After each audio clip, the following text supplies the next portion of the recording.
Shalom, bien-aimés de le Seigneur. Tribune d'honneur reçoit aujourd'hui pour vous l'apôtre Céleste Roupa, leader des assemblées Vie évangélique, en sigle MVE. Avec lui, nous parlerons de sa rencontre avec le révérend pasteur Ange Aluna. Nous parlerons également de son implication lors de son ordination. Avec l'apôtre Roupa, nous parlerons de son appel, comment il a reçu le Seigneur, et il nous parlera de son témoignage. Et enfin, nous parlerons avec l'apôtre Roupa sur l'histoire de l'Église du Congo et nous terminerons par quelques conseils en tant que père dans le corps du Christ pour la nouvelle génération. Voici la trame de cette émission. Bonjour apôtre. Bonjour bien-aimé dans le Seigneur. Comment allez-vous papa? Je me porte assez bien. En tout cas, merci de nous avoir reçus ici à la maison pour cette entrevue. Nous allons commencer notre émission en vous posant cette question de savoir comment avez-vous connu le pasteur Ange? C'était à quelle occasion exactement? J'ai entendu parler de ce jeune pasteur et il y a un bruit d'évangélisation dans la ville. Mais alors, c'est le docteur Onina Physique que j'ai connu, qui a travaillé longuement avec nous. Et le docteur Onina, nous l'avons connu à travers le docteur Tsumu Monson de Daniel, avec lequel nous avons déjà commencé à travailler depuis les années 2000. Je connais le pasteur Ange, c'est lorsque le docteur Onina m'invite à la consécration. Ça s'est passé dans la rue Kinsundi. Je connais bien la rue Kinsundi parce que mon père avait ses neveux et nièces. Je connaissais la zone et nous avons donc réalisé la consécration sous la tutelle du docteur Onina Physique à Ampila. Alors, pasteur Ange, lorsque je viens m'installer à l'arrêt Trois Voleurs, c'est là que l'on se retrouve encore parce que ma maison était juste à côté. Et je me rends compte que c'est lui qui est là. Il est venu à la maison, nous avons eu quelques échanges. J'ai donné un petit séminaire dans cette église. Et quand je quitte les lieux, alors je vais à Talangaï. C'est à Talangaï qu'il vient à la maison pour m'annoncer qu'il n'était plus là-bas, qu'il s'est installé. Mais on avait de temps en temps quelques fréquentations parce qu'il venait me visiter. Et ce que j'ai remarqué aussi dans le pasteur Ange, c'est sa simplicité et sa loyauté et le respect vis-à-vis de l'œuvre de Dieu, des pères que nous sommes. Je pense que ce que je trouve en lui, c'est qu'il se bat, il travaille. Ce qui m'impressionne un peu, c'est sa simplicité, et sa modestie et son amour pour l'œuvre de Dieu. Voilà donc comment j'ai connu le pasteur Ange. Je pense que depuis que je suis venu maintenant à Kintélé, et on ne s'est pas encore vu, et tout dernièrement, j'ai pu l'avoir au téléphone. Nous avons un rendez-vous que nous allons réaliser, certainement dans quelques jours. Donc, c'est vraiment une communion qui est excellente. C'est ça. Et je sais qu'il travaille beaucoup, mais de temps en temps, je pense que même si à un moment donné, on a perdu le contact, et ça fait 2 ans, mais je crois que même pour moi, c'est une occasion de le témoigner, de ce jeune pasteur qui fait la joie du corps du Christ. Vous étiez parmi les pères qui l'ont consacré en 2011. Aujourd'hui, on va parler de 14 ans. Qu'est-ce que vous pouvez dire après toutes ces années, les paroles que vous avez eu à déclarer lors de sa consécration? Est-ce qu'aujourd'hui, vous pouvez certifier que ces paroles sont en train de prendre vie, sont en train de s'accomplir dans sa vie?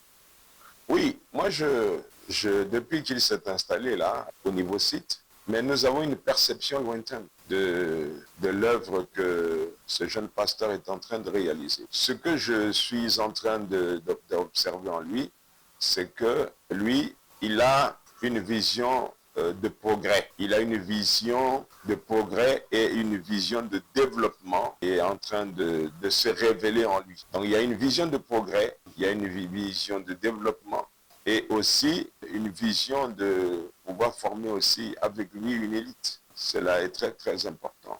Donc je témoigne cela. Souvent, nous, quand nous travaillons avec les jeunes serviteurs que nous sommes en train d'observer, nous avons je dirais pas, disons, c'est une grâce de Dieu. Le flair d'observer et par la suite de révéler la personne. Donc, je pense que les 14 ans après sa consécration n'ont pas été un temps de stérilité. Les 14 ans ont été un temps où il est comme parmi ceux qui bataillent pour l'action de l'œuvre de Dieu. Et c'est avec beaucoup d'admiration que je le dis aujourd'hui. Il est en train de fêter son anniversaire de naissance et puis l'anniversaire de son ordination. Alors, vous allez vous adresser à la caméra et lui souhaiter un joyeux anniversaire avec des paroles de bénédiction en tant que père.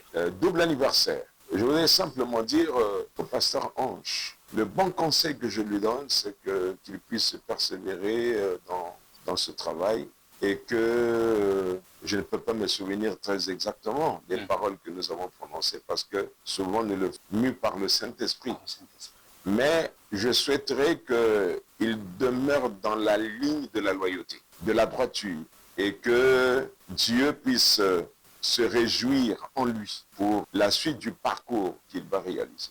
Mais d'avoir toujours comme à se référer et en venant, nous sommes toujours prêts pour le conseil. Nous le soutenons dans nos prières et nous pensons que la suite du parcours, il est réussi. Je voudrais dire une chose. Le parcours que nous avons, peut-être que je le dirai à la fin, mais c'est un parcours élogieux. Mais à la fin, je dirai pourquoi ce parcours est élogieux. Et souvent, on ne perçoit pas. Ce parcours, si nous suivons Jésus-Christ qui est notre maître, son parcours est élogieux parce que tout ce qu'il a fait, il a vu faire au Père. Et même si sur la terre, il a connu le mépris, mais c'est le ciel qui est en train de témoigner de lui. Et je pense aussi que étant ambassadeur de Christ sur la terre, nous voyons que nous suivons les traces de notre maître. Et celui qui souffrit à la croix, mais qui est assis à la droite du Père. Voilà donc ces paroles d'encouragement que je lui donne. Et meilleurs vœux aussi, de grandes bénédictions pour le souvenir de votre consécration. Que alors le Seigneur notre Dieu puisse vous bénir encore davantage. Merci, apôtre. Nous voulons parler un peu de vous. Qui êtes-vous réellement et comment avez-vous reçu l'appel du Seigneur? Et nous voulons aussi savoir combien d'années avez-vous déjà dans le ministère et quel est votre témoignage authentique pour que les bien-aimés qui nous suivent découvrent cette personne que vous êtes. Et comment est-ce que j'ai connu le Seigneur? En fait, c'est le Seigneur qui s'est révélé à moi. Le Seigneur s'est révélé à moi. Et pour la petite histoire, je fus chantre à la chorale de Sainte-Anne depuis l'âge de 8 ans. Et je rêvais un jour aller dans le ciel et chanter ensemble avec les anges. C'est comme ça que, en classe de CM2, j'ai fait 2 concours, Chaminade et le séminaire de Mbamou. J'ai réussi et j'ai préféré aller à Mbamou pour être prêtre. Je suis allé à Mbamou et pendant le temps de ma formation, je suis tombé malade d'une maladie qu'on appelle la myopathie. J'ai perdu l'usage de mes membres inférieurs et je suis ramené auprès de mes parents parce que j'avais refusé d'aller dans un hôpital et j'ai été suivi par un docteur qui s'appelait Robert Blaché. Vous voyez un pilat là, il y a un arrêt qu'on appelle arrêt Blaché, arrêt Blaché. Il y avait une clinique d'un médecin français, Robert Blaché, qui avait pris en main, voyant le maigre salaire de mon père, qui fut mécanicien ajusteur, et il a pris en soin mes soins pendant près de 8 mois. J'ai réappris à marcher. J'ai repris comme la vie à zéro. Et comment est-ce que j'ai connu le Seigneur? Je suis d'abord allé au lycée technique, après je vais aux études à Cuba. C'est là-bas que je me suis formé comme ingénieur de travaux ruraux en mécanisation agricole. Et je reviens au Congo avec la doctrine marxiste. Régnons Dieu, la foi en Christ. Les amis de la chorale de Sainte-Anne, parce que c'est là-bas que j'étais, ayant entendu que je suis rentré et revenais chez moi d'une manière courtoise, je évitais d'être ensemble avec eux. Alors un jour, je tombe gravement malade. Nous venions de commencer en 1978, on est revenu au Congo et nos diplômes n'étaient pas entièrement reconnus. C'était très difficile pour nous. On avait pratiquement un salaire qu'on nous avait attribué. L'on vivait difficilement. Je suis tombé malade. J'ai perdu ma conscience. Et c'est là que, dans mon état où j'étais, je vois le Christ sur la croix. Le Christ sur la croix, un homme qui a été crucifié et le corps totalement lacéré, de grandes blessures. Et moi, je pleurais. Et quand je sors de mon état, je suis guéri. Mais je ne me souviens pas que je suis guéri. C'est là que je fais un retour vers la chorale, l'église catholique. Et plus tard, je rentre au renouveau charismatique. J'aimais le Seigneur et j'aime le Seigneur. C'est comme ça que Dieu me ramène vers lui en passant par l'église catholique. Mais c'est à partir de là que Dieu me parle directement. Et je ne le dis pas par orgueil, mais j'ai acheté ma Bible et le Seigneur me parlait. Je n'ai pas été enseigné par quelqu'un, c'est-à-dire connaît Dieu. Cette chaleur qui était au-dedans de moi, de le connaître, de le servir, de l'appartenir, c'est même un thème que je vais aborder le dimanche au culte communautaire. L'appartenir et le servir. Et je commence à connaître le Seigneur, mais je ne sors pas de la communauté de Rome. Et c'est juste, nous commencions maintenant à travailler dans les quartiers. On était un groupe qui dirigeait le renouveau charismatique et nous commencions à travailler dans le quartier. Pour la bonne histoire, je peux dire que je me suis converti en réalité au Seigneur. C'est à partir des années 84-85. Si nous comptons bien le nombre d'années, vous pouvez bien faire le constat. C'est là que je commence à comprendre que la doctrine de Rome était très loin de la Bible et nous avions commencé des prières dans le quartier avec les amis qui étaient avec nous. Maintenant, c'est pratiquement dans le renouveau que nous commencions maintenant à enseigner la parole de Dieu, la véritable parole. Et les prêtres se sont aperçus des enseignements que nous donnions. Nous sommes passés par le tribunal, par le Sanhédrin, et nous avons été expulsés en 1987. Et ceux qui, pour le moment, étaient nos mentors, et que je reconnais comme étant des pères, il y a l'un de Kedjamor, l'apôtre Kassakassa, et puis l'évangéliste à l'époque, Mungongo, nous ont dit que le Seigneur va commencer une action. Mais c'est votre frère communiste là qui va diriger. Je ne connaissais à l'époque pas tellement prêcher.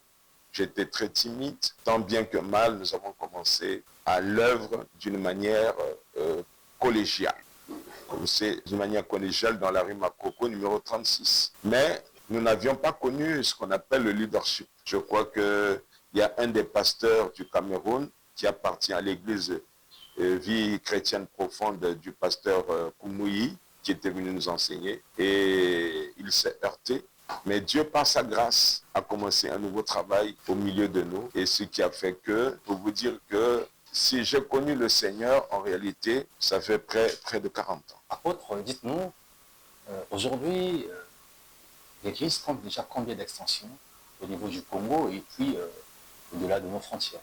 Depuis que nous avons commencé l'œuvre, le ministère de la vie évangélique, à nos jours, dans toute la République du Congo, compte 72 assemblées.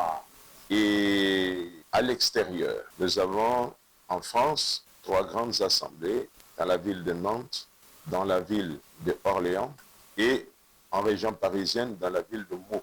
C'est là que nous avons 3 assemblées. En Centrafrique, au Cameroun, nous avons une assemblée à Yaoundé et une assemblée à Douala. Je vais arriver à Douala en avril et Yaoundé. En Centrafrique, il y a encore un travail à faire avec les événements et guerres qui sont réalisés là-bas. Il faut vraiment refaire le travail complètement à zéro. Nous avons des perspectives aussi de pouvoir établir des églises comme en Guinée équatoriale, parce que j'ai quand même fait 6 ans et je parle parfaitement espagnol, et de préparer des éléments qui peuvent aller, comme vous l'avez fait, le pasteur Ange vous a envoyé en mission au Bénin. Il faut que nos enfants soient préparés pour cela. Mais dans toutes ces églises, il y a des églises majeures en nombre et les églises mineures. Les églises mineures peuvent être près d'une 60aine de personnes. Les églises majeures, c'est entre 150 et 200 personnes. Les plus grandes églises sont ici à Brazzaville, à Massengo, à Talangaï et à l'église centrale, celle où vous avez pratiquement près de 400 membres. Maintenant, nous nous réunissons en culte communautaire une fois le mois. Et à l'église centrale, qui est à Poto, dans la rue Martyr 125, et qui a son ouverture maintenant dans la rue Luingui 104. Donc, quand on se réunit ainsi, le nombre, selon les statistiques, nous sommes à près de 1200. Et puis, ce n'est pas tout le monde qui vient au culte communautaire. Hein. C'est ça. Les moins affermis profitent de ce temps pour leur faire leurs propres affaires. Ouais. Sinon, la rue serait très, très bordée. D'ailleurs, même quand nous avons repris le culte là-bas, c'était très compliqué.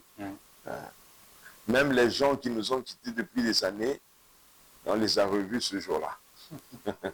Donc, nous sommes là en train de faire le travail. C'est une très, très, très bonne chose. Nous ne pouvons pas terminer cette émission sans que nous abordons ce sujet. En tant que membre du Conseil des Pères, vous connaissez bien l'histoire du Réveil du Congo. Qu'est-ce que vous pouvez nous dire à ce sujet? Je voudrais faire la différence entre l'évangélisation au Congo et l'apparition des églises dites de réveil. Dans l'histoire de l'Église, après ce qui s'est passé à Rome, au concile de Nicée, quand Luther a commencé un réveil, à travers les siècles, l'Église a connu ce qu'on appelle le réveil et aussi un temps de déclin. Et ce qui a connu le déclin a été perçu comment? C'est-à-dire que quand nous marchons ensemble avec le Seigneur, et j'en sais, je le dis, c'est pratiquement une partie de l'évangile que je prêche, et j'en sais d'horizon nouveau à un autre horizon nouveau. Et j'en sais de déclin et de réveil. Alors, le problème, c'est lequel? C'est que, à travers l'histoire, l'Église, d'une manière générale, dans le monde, a connu réveil et déclin. Et il y a eu plusieurs que Dieu a utilisés qui ont apporté, après déclin, des réveils. Et les causes, souvent, sont aussi des causes qui sont liées purement et simplement au déclin qui est, par exemple, l'Église rentre un peu dans une espèce de routine. Et après cela, c'est le déclin qui arrive. C'est ainsi que pour le déclin, Dieu a toujours utilisé des hommes comme, par exemple, Wesley, je te donne juste un exemple, qui ont apporté le déclin, et qui ont apporté le réveil, je voulais dire. Maintenant, en ce qui concerne le Congo, il y a une histoire qui concerne l'évangélisation, c'est-à-dire proclamer Christ. Bon, cette histoire, nous avons essayé de parcourir certains documents qui ont été écrits par des bien-aimés, qui remontent pratiquement de la période avant la colonisation. Maintenant, quand la colonisation arrive ici en 1980, c'est en 1983 que l'on vient implanter la doctrine de Rome, c'est-à-dire pratiquement la naissance de l'Église catholique. Je peux situer le réveil au Congo, on dit réveil, hein, c'est-à-dire le flux du Saint-Esprit qui vient dans l'Évangile. Et le flux du Saint-Esprit apparaît avec les originaux de la parole. Et ça peut se situer vers les années 1970 fort. Et c'est un mouvement qui vient de la RDC et qui vient. Il y a aussi Demba Esaïe qui est venu avec ce mouvement. C'est de la sorte, pratiquement, les anciens de la ville, tels que les Jean-Baptiste Bafungissa, l'apôtre, les Germain Deke, et aussi, ils sortent de chez Demba Esaïe. Ils sont pratiquement visités par le Saint-Esprit et ils quittent la structure de Demba parce qu'en fait, la structure de Demba sur le plan doctrinal rentrait déjà dans le déclin. Nous avons d'autre part, nous qui sommes sortis de l'Église catholique, nous sommes comme la deuxième génération. Et les papas Itoile Lucien, eux, ils étaient certainement des assemblées de Dieu qui sont venus s'établir ici au Congo. Ils ont connu quelques fractures aussi. Et les papas Luciens sont comme les tout premiers qui ont commencé le réveil au Congo. Et les Jean-Baptiste Bafungisa. Et avec les évêques Meyona, nous sommes pratiquement la seconde génération. Et qui constitue aujourd'hui le Conseil des Pères. Mais moi, je pense toujours que, pour revenir à la réalité, il faut, pour écrire l'histoire de l'Église, c'est-à-dire l'histoire du réveil, il faut aujourd'hui se référer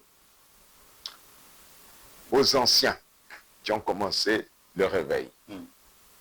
Et être ensemble, recueillir pas seulement leurs avis, mais recueillir ce qu'ils connaissent et en faire un document, même avec leur approbation.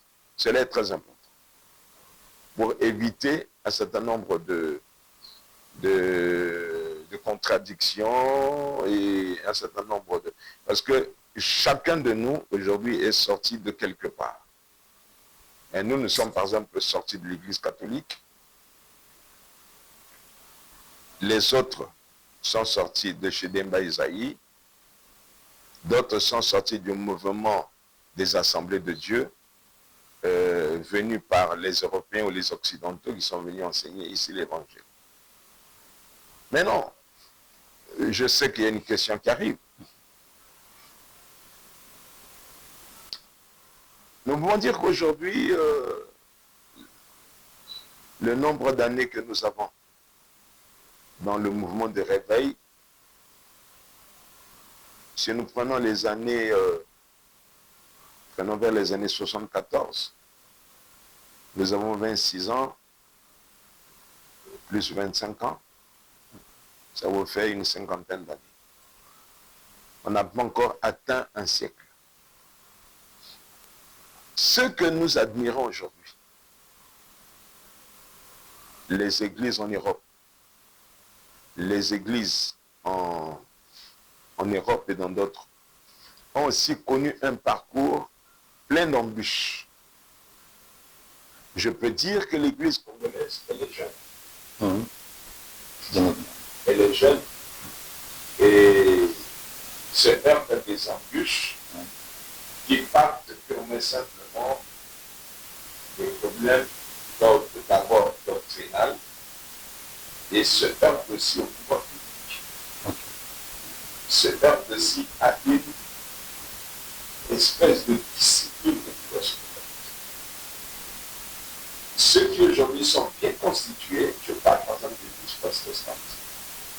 L'église protestante vient de l'étranger. Et ils sont venus implanter au Congo. Sur le plan financier, c'est des églises qui sont bien bâties. Je ne parle pas de bâtir de l'architecture. L'édifice, oui. Et je parle de bâtir du point de vue de l'organisation. Et même l'église baptiste, sur le plan organisationnel, il est bien bâti. L'église de l'armée du salut, et sur le plan organisationnel, elle est bien bâti. Et il reste, au niveau des églises type de réveil, aussi, à instaurer une espèce de structuration bien coordonnée et bien disciplinée, pour éviter les dérapages et avoir aussi le problème entre. Mais les contradictions doctrinales commencent à partir. Il y a d'abord ce qu'on appelle les absolus de la parole.